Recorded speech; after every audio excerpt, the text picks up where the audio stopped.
Have you ever been in an argument with someone, maybe a partner, a boss, or a friend, where you say something perfectly reasonable and they look at you and say, "So, what you're saying is the sky is red." And suddenly, you aren't defending your actual point anymore. You're defending yourself against a monster that they just invented. This is called the Strawman Fallacy. It is one of the most manipulative, frustrating, and common tactics used in modern communication. And if you don't know how to spot it, you will lose every single argument you're in. Today, we're going to break down the most famous example of this tactic in internet history, the Channel 4 interview between Dr. Jordan Peterson and Cathy Newman.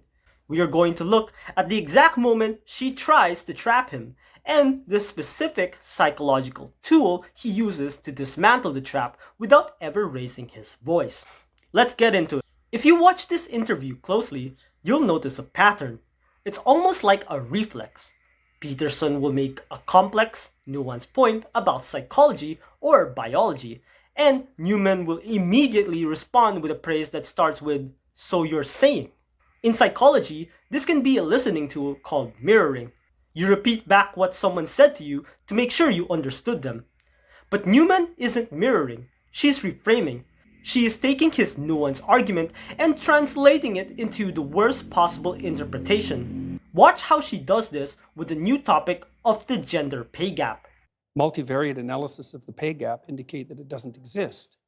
But that's just not true, is it? I mean, that 9% pay gap, that's a gap between median hourly earnings between men and women. But there's that exists. Yeah, but there's multiple reasons for that. One of them is gender, but it's not the only reason. Like if you're a social scientist worth your salt, you never do a univariate analysis. Like you say, well, women in aggregate are paid less than men. Okay, well, then we break it down by age, we break it down by occupation, we break it down by interest, we break it down by personality. But you're saying basically it doesn't matter if women aren't getting to the top, because that's what's skewing that gender pay gap, isn't it? You're saying, well, that's just a fact of life. Women aren't necessarily going to get to the top. No, I'm not saying it doesn't matter either. You're saying I'm saying there are multiple reasons for it. Did you catch the shift? Peterson's argument is scientific. He's saying the pay gap is multivariate. That means it's caused by age, occupation, personality, interest, hours worked, and gender. He is essentially saying the world is complicated and we can't blame it all on one thing. Now look at her translation. So you're saying basically it doesn't matter if women aren't getting to the top. This is a massive leap. She took "it's caused by many factors" and twisted it into "it doesn't matter." If Peterson gets angry here, which most of us would, he looks defensive. If he says yes, he looks like a villain. Instead, watch the correction. He doesn't get emotional, he just firmly restates the definition. Yeah, but those reasons, why should women put up with those reasons? Why should women be content I'm not not saying to that get they to should the top? put up with it. I'm saying that the claim that the wage gap between men and women is only due to sex is wrong. And it is wrong. There's no doubt about that. The multivariate analysis have been done. Precision. That is the weapon. He doesn't let her definition stand. He forces her to acknowledge the difference between the pay gap exists and the pay gap exists because of gender. But she doesn't stop there. When the first trap fails, she sets a second one. Peterson brings up a personality trait called agreeableness. In psychology, this measures how compassionate and polite you are. The data shows that agreeable people, male or female, earn less money because they don't negotiate as aggressively. Watch how she twists this scientific observation into a personal attack on women. So you're saying that by and large, women are too agreeable to get the pay rises they deserve? No, I'm saying that that's one component of a multivariate equation that predicts salary. It accounts for maybe 5% of the variance, something like that. So surely you need about another 18 factors, one of which is gender. And there is prejudice, there's no doubt about that, but it accounts for a much smaller proportion of the variance in the pay gap than the radical feminists claim. Okay, so rather than denying the pay gap exists, which is what you did at the beginning of this conversation, shouldn't you say to women, rather than being agreeable and not asking for a pay rise, go and ask for a pay rise? Make yourself disagreeable with your boss. Oh, definitely, there's that. But I also didn't deny it existed. I denied it existed because of gender. Okay. See, because I'm very, very, very careful with my words. So the pay gap exists, you accept that. But you're Yes. saying, I mean, the pay gap between men and women exists, but you're saying it's not because of gender, it's because women are too agreeable to ask for pay rises. So It's make one them, of the reasons. Okay, one of the reasons. So why not get them to ask for a pay rise? I've Wouldn't done that that. be a fairer I've done way of that proceeding? many, many times in my career. And they just I've don't. counseled. Oh, they do it all the time. So you're saying women are too agreeable to get pay rises. Notice the tone. She reframes it like it's a character flaw, or like Peterson is blaming women for being weak. But look at how he pivots.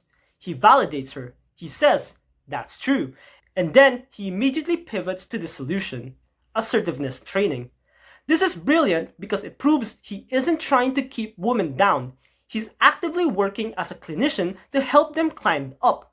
He treats women as agents who can learn new skills, not just as victims of a system. He completely diffuses her trap by showing that he has actually helped more women get raises than she probably has. Now, when the logic traps don't work, the straw man usually evolves into something else, emotional hyperbole.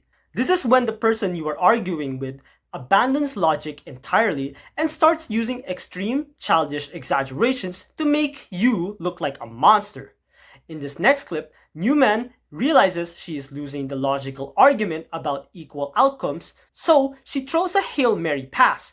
She accuses Peterson of basically telling little girls to go play with dolls and give up on their dreams.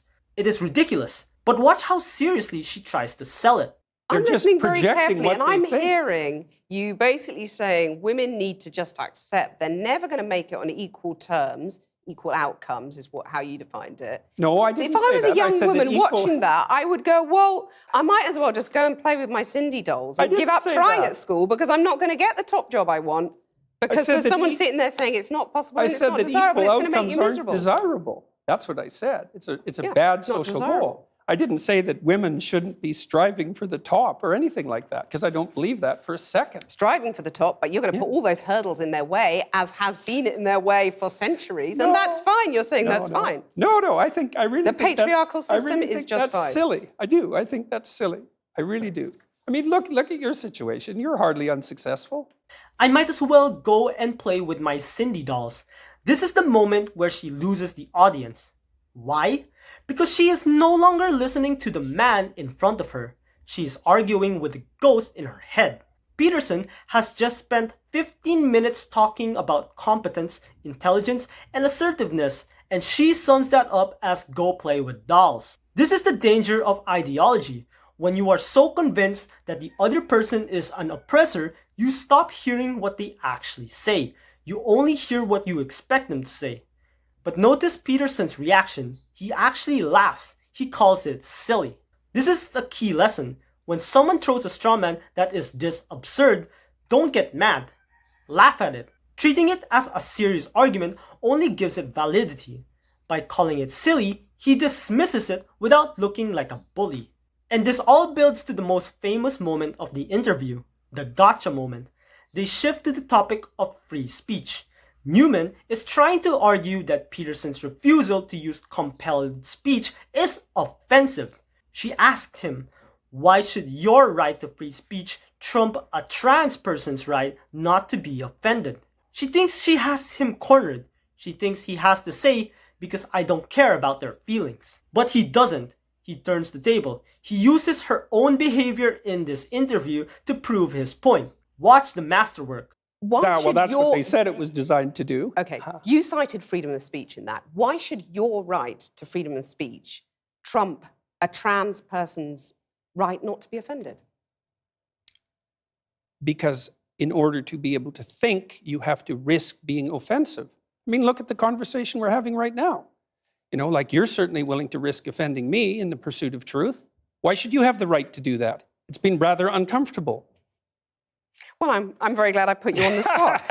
Well, I'm very glad that I have but you exercised get my freedom of point. speech. You get my point. It's like you're doing what you should do, which is digging a bit to see what the hell's going on. So And that is what you should do. But you're exercising your freedom of speech to certainly risk offending me. And that's fine. I think more power to you as far as I'm concerned. Except you haven't sat there and... I'm just trying to work that out. I mean... Ha, gotcha. You have got me. I'm trying to... In order to be able to think, you have to risk being offensive. And then he points out that she has been risking offending him for the last 30 minutes in her pursuit of the truth. And he says, more power to you. He validates her right to attack him. And you see the moment her brain reboots. She realizes that if she argues against the right to offend, she is arguing against her own job as a journalist. She walked right into her own trap. That silence, that pause, that is the sound of an ideologue realizing that their logic doesn't hold up in the real world. So what is the lesson here? How do you win an argument against someone who keeps saying you are saying? You do what Jordan Peterson did. Number 1, don't accept their definition. Correct them immediately and precisely. Number 2, don't get defensive. If you get angry, they win. Keep your cool. Number 3, don't attack them personally. Attack the logic. Number 4, stand your ground. If you know your facts, let them run out of straw. Eventually, they will be holding nothing left to attack. This interview is a masterclass not because Peterson destroyed her, but because he refused to be destroyed by her misrepresentations. He stayed human, he stayed precise, and he stayed patient. But that's just my take on it. I want to know what you think. Was there a moment in this interview that I missed? Do you think Peterson let her off the hook too easily? Let me know in the comments down below. I read as many as I can. And if you want to see me break down more of these psychological tactics, make sure you subscribe and hit that like button. It really helps the channel grow and lets me know that you want more videos like these. I'm Troy, this is Troy Explains, and I'll see you in the next one.